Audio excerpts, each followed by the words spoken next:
Let's talk about some of the potential roadblocks you may hit in any part of this process of flipping furniture. If I miss anything, let me know and I will add it to the frequently asked questions section at the end. This is called bleed through, and I was very unfortunate and got this in one of my first flips and did not know what the heck was going on.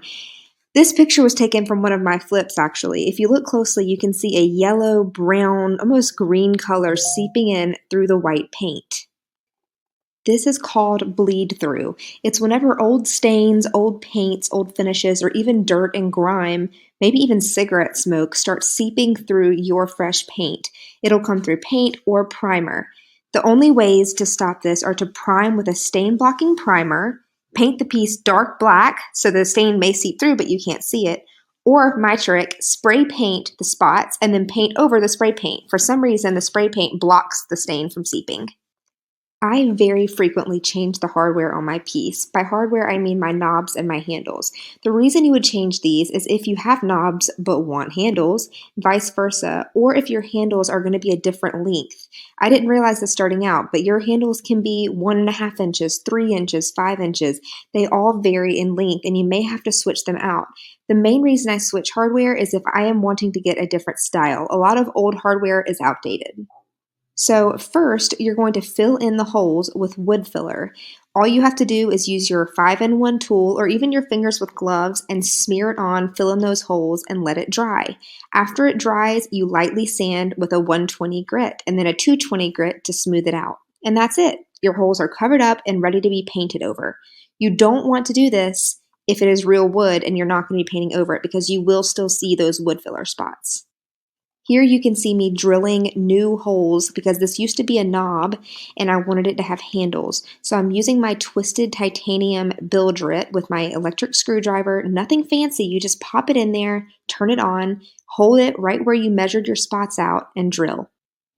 There are many do's and don'ts when it comes to switching hardware. The first is to measure at least 3 times. I would walk you through this, but it is a really easy process. You're just going to measure using a ruler or a tape measure the distance between the two holes on your handle, measure it out, and mark your spots on your drawers. You can figure out where you want it. You might want it off centered, you might want it centered, but you want to measure at least 3 times to make sure that it is even and level and they match all the other drawers. Keep in mind you can drill through real and fake wood and wallpaper. I have never personally had to drill through laminate, but I believe it would work. You may just have to push a little harder, and if not, stick with the original holes and find a piece that matches that. Now, I recommend matching the style of the piece. So if it is a farmhouse piece, don't get a super modern handle and vice versa. I recommend buying in bulk online. I love getting my handles online, but Hobby Lobby also has tons of great options that are on sale, I believe, every other week. And if you choose to keep your old hardware, you can brighten it with Barkeeper's Friend. They have a spray and a powder. It's not going to make it a fake gold color, so if you want that, you want to spray paint it, but otherwise, you just stick it on there, clean it up, and it will bring back the natural color that was under all that dirt and grime. Now, when you're switching hardware, don't drill over spots with wood filler. So if you have filled in a hole and you decide you want to do it maybe just a quarter of an inch over, which I've had to do before, if you drill through it, it's just going to immediately go back into that old hole and knock all of that wood filler out. Wood filler is not strong enough to halfway screw through it again. So once wood filler is there, you just want to paint over it. Don't think that it's strong enough to halfway drill out again. Don't drill while your paint is wet. It will make a mess. It will get sawdust all over your paint in other areas. It's just not worth it. Never drill without measuring. You will regret it, and it happens every time I do it. I regret it. And also, never assume the length of your handles before ordering. Sometimes you may think you're going to get a certain length, or you assume it's going to be the same way, so you go ahead and paint it. Measure it, do everything beforehand, and keep in mind that you may have to re-drill if the handles are not the length that you expected them to be. And the most frustrating part of switching hardware is if you are leaving the drawers natural wood. You don't want to paint them, you want that wood grain showing. You cannot switch hardware that does not already align with the holes. So if you fill in any spots or any holes, that wood filler is going to be a different color. It's very hard to match, it's very hard to hide. So I only switch hardware whenever I am painting the drawers. The next problem you may encounter is stuck drawers. Unfortunately, this is kind of hard for me to quote unquote diagnose unless I am with you in person, but some of the most common fixes are rubbing a bar of soap along where it is, A flathead screwdriver to wedge it out if it's completely stuck. Flip the entire dresser upside down. Look for ways to get in there, even if it's reaching through other drawers and unwedging it. You can also replace tracks. They sell track kits at Lowe's. WD-40 is another great option if it's a metal drawer. And keep in mind, if you're painting old furniture, you may be adding so many layers of paint that it is getting stuck. It doesn't want to come back now that you painted it.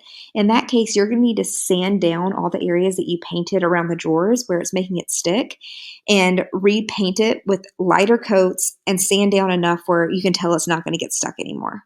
Now, if you're thinking, Maggie, I have been sanding forever, it's not working, the paint isn't going down, the finish isn't coming off, whatever. First of all, you need to try a lower grit of sandpaper. If you're sanding with a 120, go down to an 80 and then a 60. Empty the dust from your sander. Sometimes this can clog it up and make it more difficult to run. And also, this has happened to me before, don't be embarrassed. It may not be real wood. If you are really struggling, it may be laminate. Laminate is that very thick, almost plastic coating. And unfortunately, you cannot sand laminate. All you can do is prime with a great primer to make it stick and paint it. But that paint's not going to come off of laminate. And lastly, you can try, if it is wood, fake or real, but not laminate, you can use a heat gun, which is going to get it really hot and scrape that paint off, or citrus strip. I hope you never encounter these issues, but in case you do, let's start with mold. I avoid getting furniture that has mold, but you can treat it with mold killing primer that you can get from any hardware store. I would let it air out and keep it in a low humidity room. Personally, I just don't want to take the risk with people's health, but that is your call. Water damage is another thing I try to avoid getting. You may actually have to rebuild portions of the furniture if it is too water damaged, and to me, that's just too much work, and I'm not really skilled enough to do that. Otherwise, you can lightly sand it down, prime, and paint it. If it's fake wood, you may still be able to see some of the small lumps under the paint, and as far as I know, unfortunately, I don't think there's much you can do about that.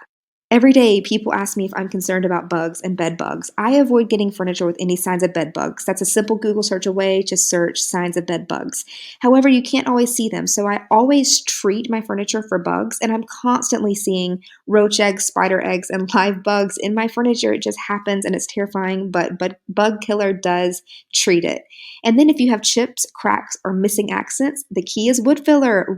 Remold it to what you need and fix those issues.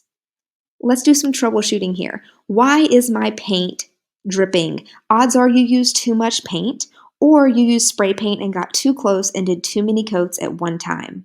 Why is my paint or sealer still sticky? You haven't given it time to cure. Leave it in a warm environment. You cannot seal or paint in very, very cold weather, and give it time. Sometimes it can take up to a week for it to really stop being sticky. Why is my paint or sealer peeling? Make sure that your brand of paint and brand of sealer have the same ingredients. So if they're water-based, you need to use a water-based sealer. If they are oil-based, you need to use an oil-based sealer. And also give that time in between the coats before you start sealing. Sometimes if you're doing it when it's wet, it will cause issues. Never seal when your paint's still wet. Why is my paint or sealer streaky? Remember to sand lightly in between every single coat.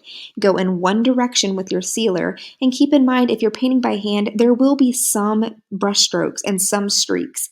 It's not a huge deal, so just deep breaths on that one. Why is my paint watery? Stir it good. You might have to shake some brands, read the can, but sometimes you will have to stir for a solid 5 minutes to really get that water gone.